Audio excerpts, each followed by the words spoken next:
வணக்கம். ஆகாஷ்வாணி புதுச்சேரி செய்திச் சுருக்கம் வாசிப்பவர் மோகன்ராஜ்.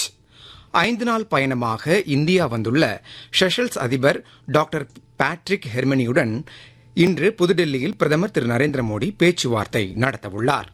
இரு தலைவர்களும் பிராந்திய மற்றும் சர்வதேச பிரச்சினைகள் குறித்து விவாதிப்பார்கள்.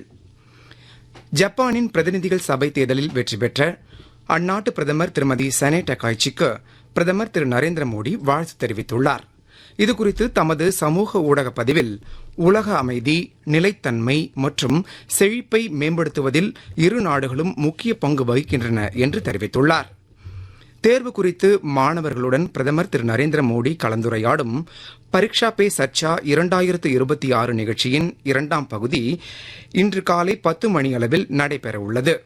இந்நிகழ்ச்சியில் தேர்வின் போது உண்டாகும் மன அழுத்தம், தேர்வுக்கு தயாராவதற்கான உத்திகள், நேர மேலாண்மை, நம்பிக்கையுடன் தேர்வுகளை எதிர்கொள்வது குறித்து அவர் மாணவர்களுடன் கலந்துரையாட உள்ளார்.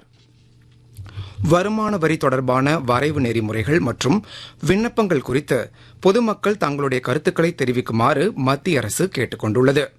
வருமான வரித்துறை இணையதளத்தில் வரும் 22ஆம் தேதி வரை கருத்துக்களை பதிவு செய்யலாம் என்று கூறப்பட்டுள்ளது. இத்துடன் இந்த செய்திச் சுருக்கம் நிறைவு பெறுகிறது.